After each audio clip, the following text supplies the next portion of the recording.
Time for the only radio show of its kind. Auctioneers of antiques, collectors of cool, veterans of vintage.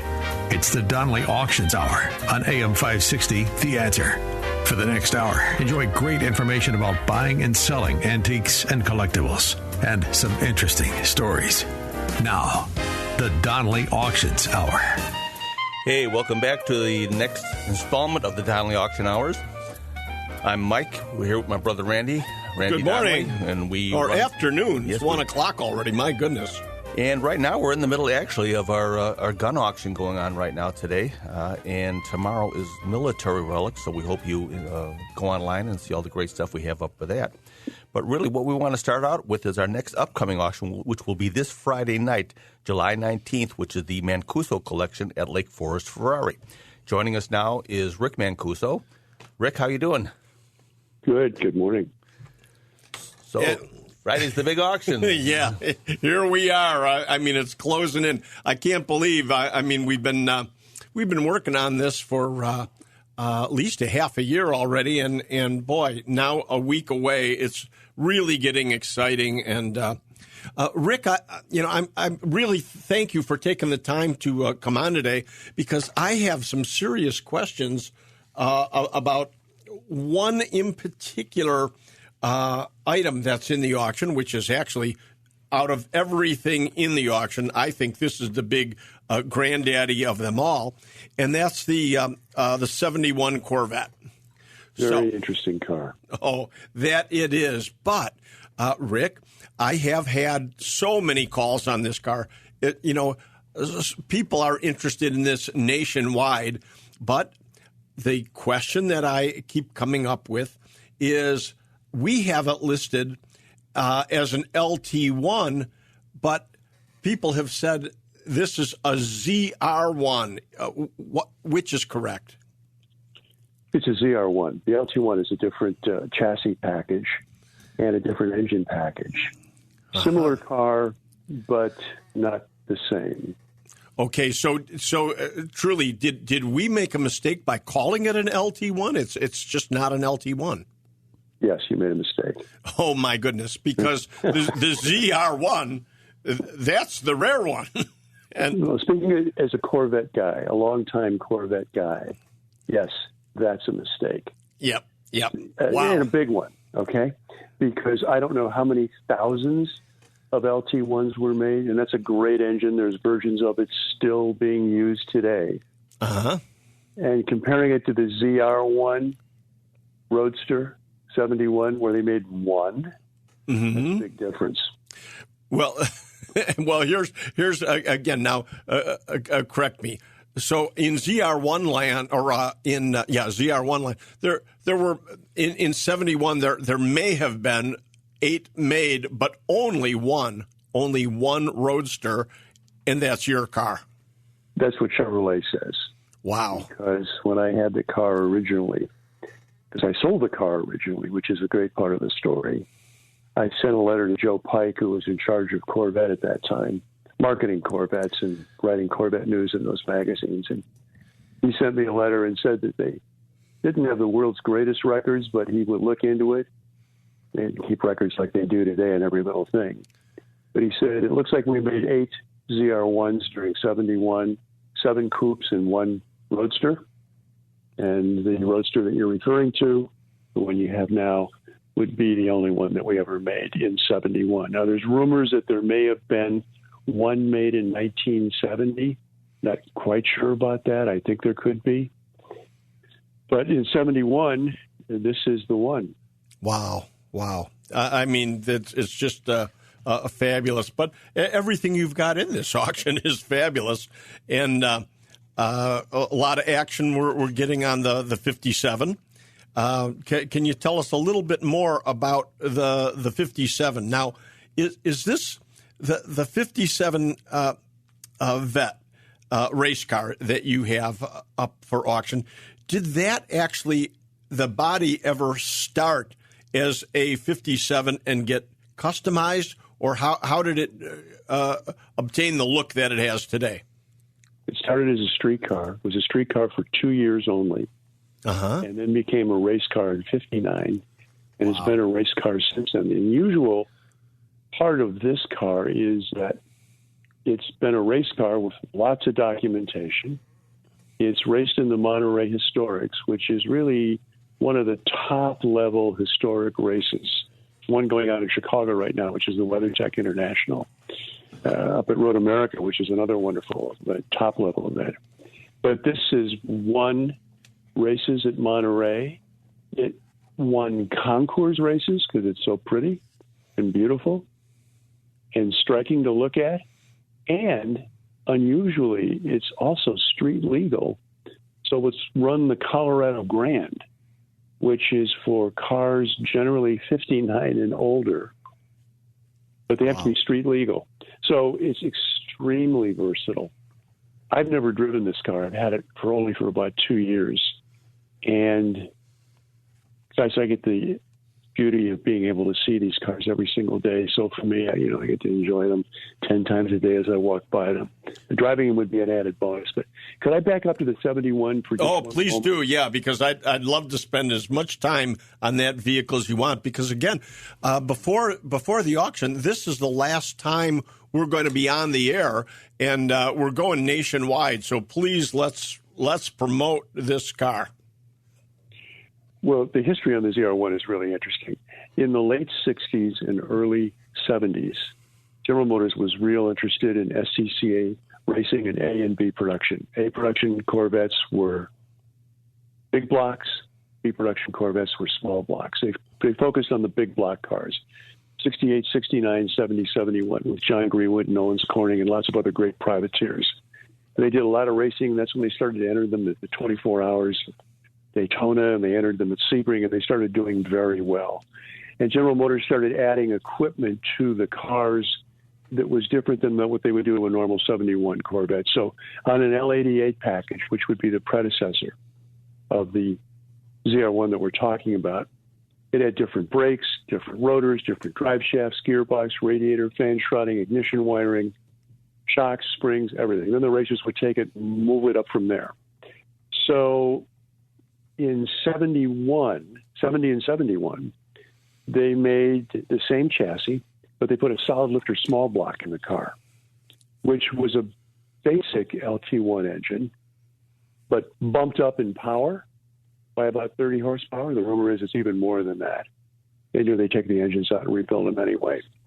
But the chassis itself is a special part of this car, with the special J56 brakes, the larger rotors, the bigger aluminum radiator, the M22 gearbox, the radio delete, power steering not optional, air conditioning not optional.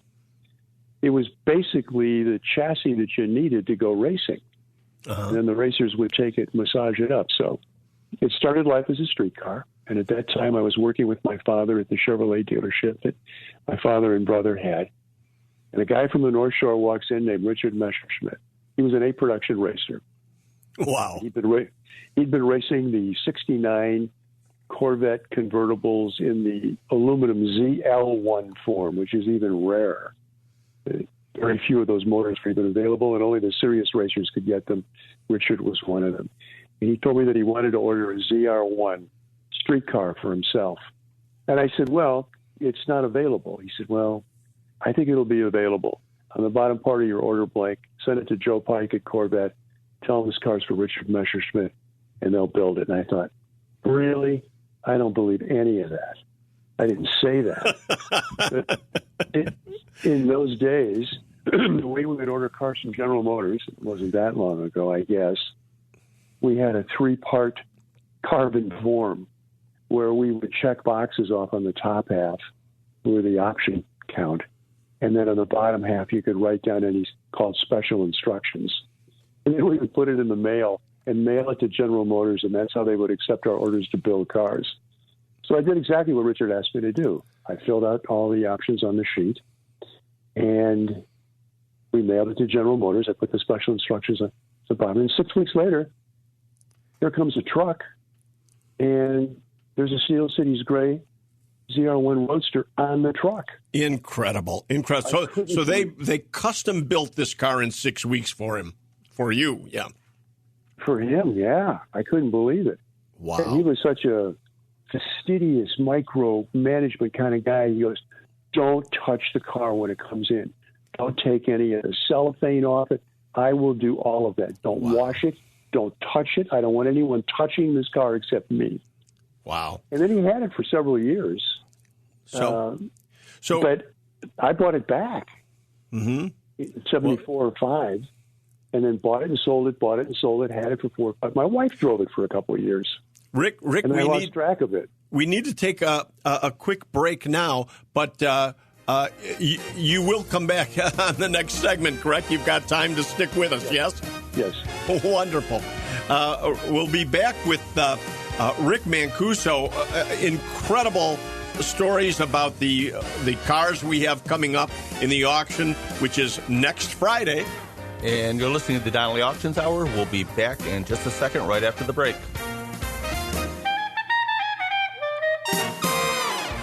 They've been called auctioneers of antiques, collectors of cool, even veterans of vintage. And they can introduce themselves. Thanks for listening. This is the Donnelly Auctions Hour on AM 560, The Answer. Welcome back. You're here with Mike and Randy on the Donnelly Auction Hours.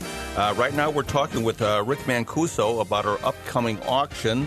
And when we left, we were talking about the ZR1 and how it came to be and the build on it. Rick, you want to fill us in on the rest of the story here? Well, it's really interesting, at least from my standpoint, because I have so much of my history in the car. So I had the car, I bought it back from Richard, and I drove it and had it for years, and my wife drove it for a while as well. But, at that point, I was just starting to race in IMSA Corvettes and in the GT category, and I ended up being kind of a co-driver with John Greenwood in some of the longer races. And John was my hero, one of the great race drivers of our country. And he, at one point, had the car painted all in black with the stars and stripes on it. He had it in white when he had a B.F. Goodrich contract, and he raced at Le Mans on street tires. It looked like kind of my car with beautiful graphics on it. But I wanted my street car to look like his race car. So this was the only car that I ever painted in my life, and I did everything to the car the collectors would just shriek and yell at me for doing today. Is I buffed all the real color off the car, the original color, which was Steel City's gray, and I made it black, and I changed the wheels to mini lights, and I changed the steering wheel, and I kind of personalized the car, an early version of personalization, which we would say today was be destroying the value of the car, ruining its originality, but no one really cared at that point. So, and then I ended up selling the car, and it was gone, and I went racing and went into business and didn't know much about it for 40 or 45 years. I'd hear about it from time to time. Chevrolet dealer on the East Coast got it and had it for 25 years, and he restored it back to stock and did a perfect, beautiful job. Just a great job. And then... Go ahead. I'm sorry. And then a retired, I believe, judge in the Seattle area ended up buying the car for he and his wife to drive and put all the documents together, made it a mission. So I have a document book on this car. Here's the best part. The first page of the document starts with the sales order from my father's dealership with my name on it as the sales guy. The order that triggered the entire thing. That's how good the documentation is on this car. And this is the beauty of when you buy a vehicle like this. It's the history. It's the story. It's not only the vehicle that survived, but the whole story that goes along with it. And folks, we keep preaching, in auction world, if you're going to buy, if you're going to invest, it's the provenance. The provenance is stellar on this vehicle. As you said, you've got a whole book on this car. Yeah, it's unbelievable. And then when I bought it back, thrilled to have it back, then I had two guys come out that are Corvette experts just to verify everything about the car. Gary Bosselman and Jim Anderson. These are the experts on these cars. Gary wrote the book on how to judge cars, make them Bloomington Gold. He's one of the directors and the judging chairman for the National Corvette Restoration Society. And Jim Anderson's one of the longtime ZR1 Corvette experts in the country. Keeps a registry on them. They spent 4 or 5 hours going over the car, and they said, it's not really a good Corvette. It's a great Corvette. So that was fun to hear from those guys. So I take a lot of pride in this. And It's been fun to have it. One sidebar interesting things, and I don't know, this is fact or fiction, but one thing I did to the Corvettes that I had all the time, I always used to put a locking gas cap on every one of them. And GM made them. They were chrome plated. They had a key that went right in the center of it because that wide gas tank opening was probably 3-4 inches wide, bigger than a golf cup that you putt into. And you could look in the gas tank and see what you needed all the time. It was easy. You didn't trust the gauges. They weren't quite as good as they are today. So I'm going through the 71 car after I had it back. And behind the driver's seat in the 71s, that C3 version, there's a false bottom, and you can pull out the insert that forms the drawer itself back there. I'm poking around, and I open it up, and there's a locking gas cap sitting there. And I thought, could that be the one that I put on the car in 1975? And the restoration guys didn't even see that? Or were they so good that they saw it and left it there and then put another cap back? I don't know, but I was baffled when I saw that. But it just added more to the intrigue for me. That's wild. That's wild. Yeah, no, it's been interesting. And Rick, I will say so many experts have told me this is potentially, one of the absolute rarest Corvettes on the market at this time.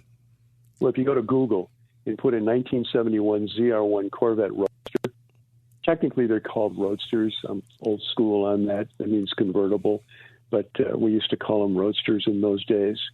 This car pops up instantly with page after page of ratings and opinions and stories and all kinds of background. This car and ZR1s, they target it as how rare it is and how important it is. So it's fun to be associated with a Corvette like that. Wow, that's great. Oh, Rick, where do we begin? I mean, here we have this wonderful car, but I mean not just the cars in this auction. I mean, we refer to this as the Mancuso collection because, my goodness, everything that you've collected as a dealer. I mean, your Ferrari memorabilia, I mean, Aston Martin, McLaren, I mean, all the different items you have in this auction. What a fabulous, fabulous auction we've got coming up. Ladies and gentlemen, I just hope you go online to DonnellyAuctions.com as soon as you can to look at this wonderful auction. And we do have some very limited seating. It's going to be live at the Mancuso dealership. Now, one question that I have all the time, people are saying to me, well, we go online to look for the Mancuso dealership in Lake Forest, but it shows up as Lake Bluff. It's called the Ferrari Lake Forest, correct? Yes, we're right on the line. When we opened in 1982, we were in downtown Lake Forest, and we were there for 23 years. That's our DNA.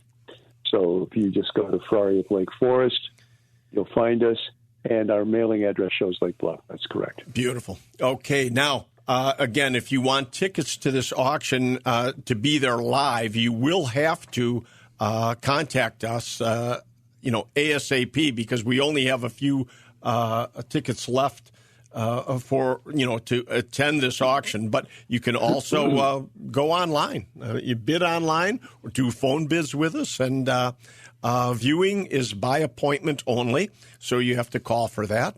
And Rick, we've got a couple minutes left here. What else would you like to point out? You have any favorites in the auction besides the cars? Well, think about this.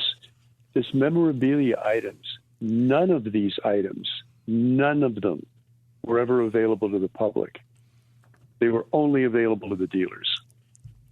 Well, that is quite a statement to make. So none of this, like you say, has been mass produced for the public at all. If you ever wanted, memorabilia that is unobtainable, this is it. I love the counters, the sales counters. I mean, the perfect bars for your man cave or your rec They're room. perfect. Oh, man. We have like 3 or 4 on You different put a- sizes and colors. Put a half-inch glass top across that, and you are ready to go. What I love, yeah. some of my favorite items are this unbelievable high-quality luggage that's specifically made for these automobiles.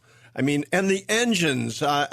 You've got engines and manifolds to make cocktail tables out of and everything. And the artwork. It just goes on and on, folks.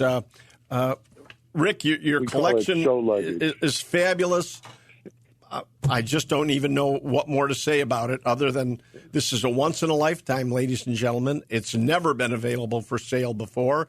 And Rick Mancuso is offering it up so that people have the opportunity now to put this in their homes and man caves and she sheds and... So it's perfect for that. You could decorate an area of any size with this stuff and have something that absolutely no one else has. That's it. And once again, it's going to be this Friday night, coming up July 19th. So go online at Donnelly Auctions right now. Rick, thanks for joining us. It's always a pleasure talking with you. And we'll be right back from Donnelly Auctions Hour discussing our upcoming auctions. Stay tuned.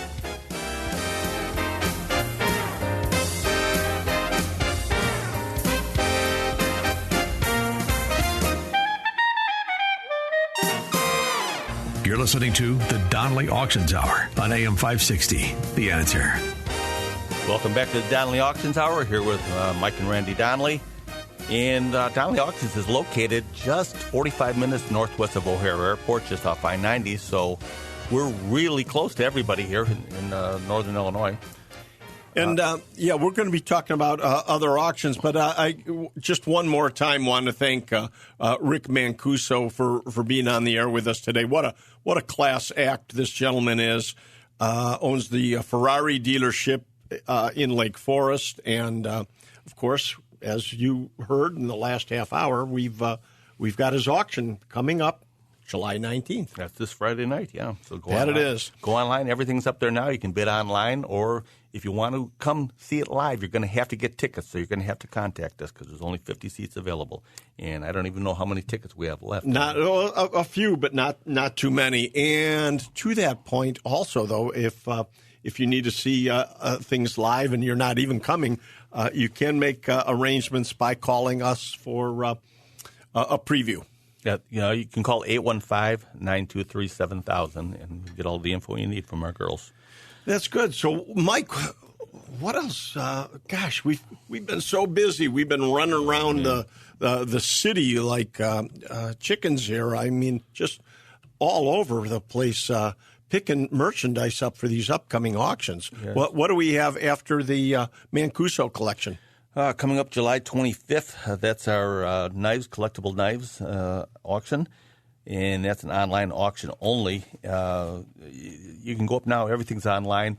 If you've never really dealt with really collectible knives, go up and just take a look, and you'll see what we're talking about. Some of these are commemorative knives. Some of them are knives that were made for use and have never been used. They're still new in the boxes. And knife collecting is just such a huge hobby. I don't think I ever really realized it until the last couple of years when we started doing knife auctions. As a matter of fact, just remember, Randy, a few days ago, we were out seeing a woman, and she pulled out some knives that her husband collected, but it was all really high-grade stuff, works of art, one of a kind. And when you see some of these knives, the ones we just picked up won't be coming up till later, but when you see a really good handmade knife, you understand why people collect them, and they're works of art in themselves. You know, Mike, a name that came up that I was not familiar with, again, ladies and gentlemen, even though we deal in this stuff every day, we learn every day. And one name that came up was Skagel. Mm-hmm. Yeah, I guess he's like the granddaddy of knife makers. All the ones that have come after him learned from him. It's just surprising, though, the value of Skagel knives. Mm-hmm. I mean, we're talking thousands of dollars for knives that, again, they could be. Yeah, I mean, the one that we have right now coming up at auction, as a matter of fact, was actually in a gentleman's fishing tackle box. Right. And Neil Leaders, our gun expert, just absolutely found this, and the owners had no idea. And they're going to be shocked at what they get out of this knife because it's going to bring thousands of dollars. In fact, there's Skagel knives that'll bring $20,000 to $30,000. They're even on display in the Smithsonian Institute, and these were knives that were made, in the 1960s. So it's not like they're hundreds of years old. Right, and Randall knives. Of course, most people in the knife world, or even not in the knife world, know the name Randall. Mm-hmm. Randall knives are again. So sought after and so very, very expensive. Yeah, so once again, we always say this. If you find these things laying around and you think they have no value, check them out. Give us a call. Send us a picture because we're like going in and taking your lottery ticket, and we're the scanners that you hold that lottery ticket under. We're going to tell you whether it's worth something or not. Give us a call at 815-923-7000 or email us pictures, DonnellyAuctions.com. We're happy to help you out. That's what we do.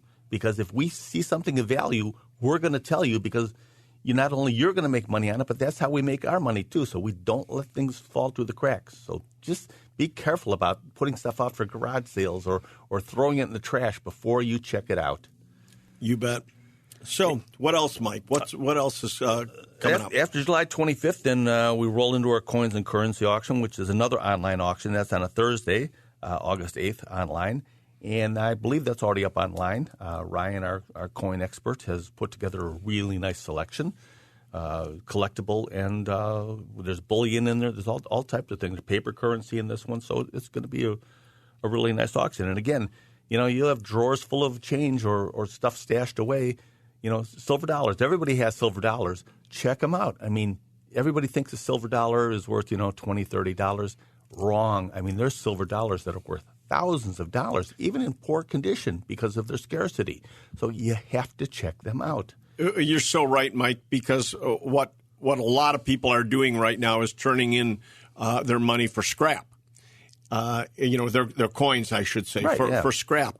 And numistically, I mean, many of these, be it silver or gold, are worth more to a coin collector than they are for scrap value. So you can't just take them and scrap them, even though that's tempting. Mm-hmm. You first need to check these things out. All right, we'll be back in just a minute here. We're going to be talking about our upcoming auctions. Our Summer Classic is right around the corner, too. So once again, stay tuned. You're listening to the Donnelly Auction Hours right here on AM 560, The Answer.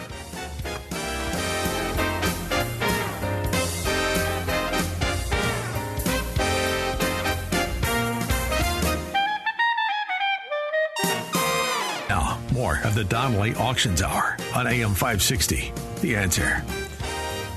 Welcome back. This is Mike and Randy Donnelly here on the Donnelly Auctions Hours. We are a auction house located in Union, Illinois, which is 45 minutes northwest of Chicago, just off I-90. And what we like to do is help you liquidate collections that you have and make them fit in your wallet. So that's our motto. Yes, sir. Either that or we're the guys when your husband dies. I mean, a lot of people have given us a little static over that. They feel it sounds insensitive, but surprisingly, widows have come to us and said, I really like that, and it's so true. When our husbands pass, we do need help. I mean, too often people end up in a situation where somebody passes in the family and they've been a big-time collector. And as much as everybody would think that the wives know how to liquidate or what this stuff is worth, it's just too often that they've actually been kept out of the value end of these. And very often, guys have been buying and spending money that they didn't necessarily want their wives to know how much they paid for this stuff. So they might have come home and said, oh, honey, I only paid a couple $100. And unfortunately, it might have been a couple thousand. Or more. And people just, they don't know. So, you again, we're here for you if you need help to liquidate a large collection, give us a call, and we can at least give you our opinions of what it's worth. Correct. So, Mike, August 17th and 18th is going to be our Summer Classic. Now, this is one of our big auctions. We usually run a Fall Classic and a Spring Classic, which has all our coin-op, cars, jukeboxes, architecture, all the really big, crazy stuff. But we had so much left over and still coming in for the April auction, we said, well, we can't hold this till Can't November. wait, right. So we decided to add a Summer Classic, and that's going to be coming up August 17th and 18th, which is really right around the corner. And boy, is this stuff flooding in. It is. We've got a great selection of barn find automobiles, for one thing. Yeah, there's some really cool But stuff there. we can use more. Yeah. Don't hesitate to call us because, one thing about our car selection, we're not a car auction offering 500 cars in a day. We're looking at 20, 30, never more than 40 or, cars in an auction, which really, I think, really is advantageous to somebody who wants to sell a vehicle when you don't have too much competition. Right, and in this auction especially, I mean, when Randy says barn finds, we're literally pulling these out of barns with tow trucks, and so many of them are project cars. I mean, some of them they're all there. I mean, but they need restoration. They've been laying in a barn for the last 20, 30, 40 years, and some of these are just great father-son projects. I mean, when Randy and I were growing up, our dad had a gas station, so that's how we got our first cars. My dad bought cars that needed work and taught us mechanics, and that's how we learned how to rebuild engines and such when we were 16, 17 years old. So, I mean, if you're a dad out there with a son who's preteens and you're looking for a project that you put your blood, good bonding sweat project. equity You into, got it. Yep. Mm-hmm. This is it. These are the cars. So those will be up online in just And so week. many of these cars need very little. I mean, that 1941 Plymouth convertible. Yeah. Oh my goodness! Other than brakes, yeah. I mean, it starts right up and drives. Yeah, but that's a beauty. So these cars, a lot of them only need a little of this or a little of that if you want to take them and drive them, for parades or anything. We're looking for more cars, motorcycles. Yeah. But, I keep saying this.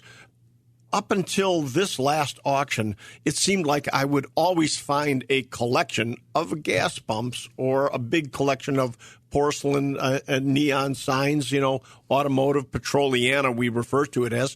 And for this particular auction, we even though we have gas pumps in the auction, we didn't find that big collection of 10 or 20 gas pumps, which we know you've got them out there somewhere in the city. There's a barn full there's of them that somewhere. collection. And we have run into collections of as many as 200 gas pumps at one time. So, again, if you've got one or a collection of gas pumps or globes that are on top of the gas pumps, we're looking now. Yeah, other things coming up in this auction are slot machines, jukeboxes, pinball machines. Pinball machines are bringing huge money right now, so it doesn't matter whether they're working or not. I mean, give us a call, send us a picture at DonnellyAuctions.com. We'll give you our opinion of it. And we can offer pickup service, too. So, maybe in your basement, how am I going to get it out of here? We can help you with that. So don't hesitate to give us a call and send us a picture. Now, Mike, do you remember up and down, when we were kids, up and down State Street, all the old arcades and everything? Yeah. Yep. Well, do you remember the big viewing machines they used to have? Cast iron, they were called mutoscopes. Mm-hmm. Well, you turn the crank and the flip card pictures. Yep, we're looking for old mutoscopes, folks. Any of the old arcade equipment that you used to find, again, in arcades, especially along State Street in Chicago, it's out there somewhere. Well, yeah, when those places closed, it all went into people's basements for the most part, so it's still around. So yeah, jukeboxes, too. Don't hesitate to call us with jukeboxes and, even hand crank phonographs with the horns on them. We're still looking for more of those. And that's all these will be featured in our August 17th and 18th Summer Classic auction, which will be up online, I believe, in a week. We'll have everything done. We're finishing up photographing and descriptions right now. Yeah, I should point out we've picked up some steam engines, too. Oh. Let's talk a little bit more about that in our next segment, the steam collection that we have. So once again, you're listening to the Donnelly Auctions Hour here on AM 560 with Mike and Randy Donnelly, and we'll be back for our final segment right after the break.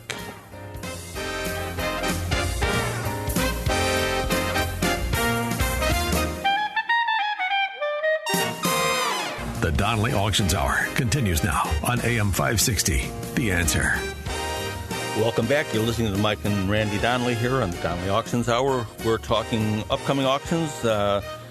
August 17th and 18th is our Summer Classic, and we're still looking for items here.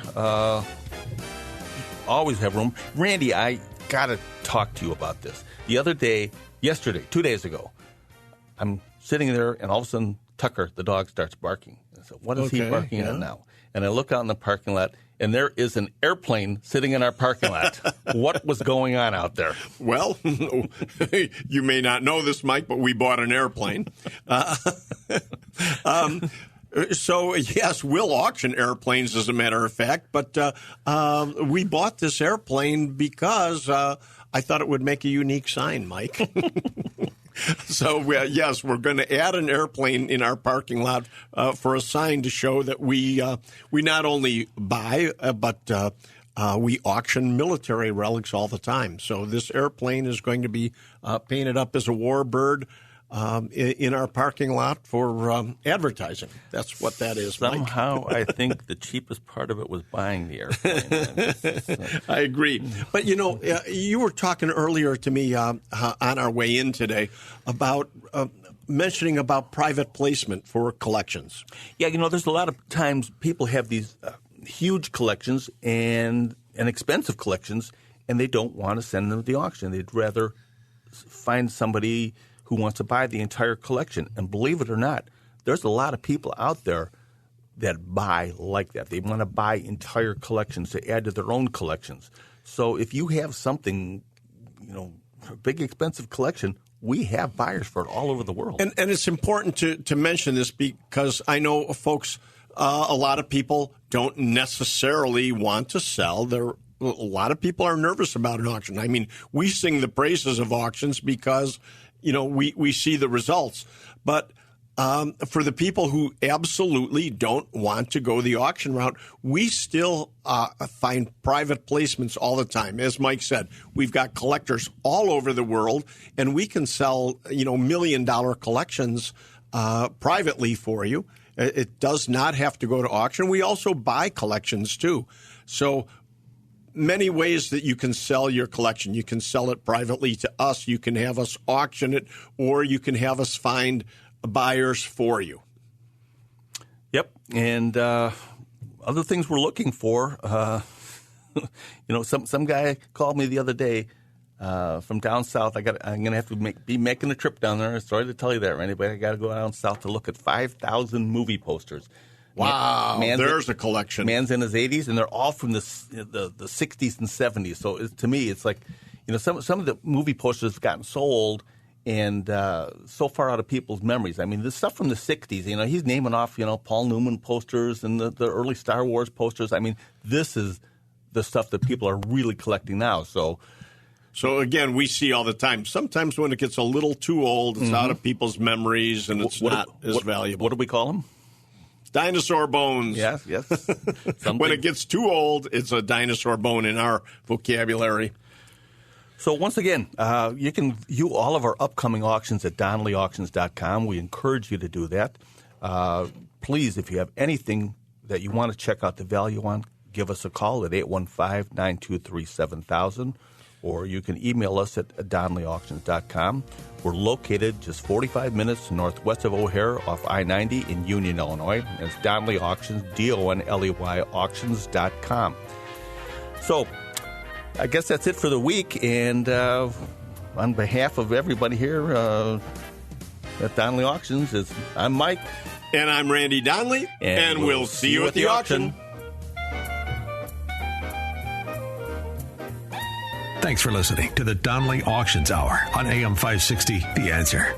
Check out all the latest information on upcoming auctions and collectibles at DonnellyAuctions.com. And while you're there, you can contact someone about buying or selling your collectibles or estates. That's DonnellyAuctions.com.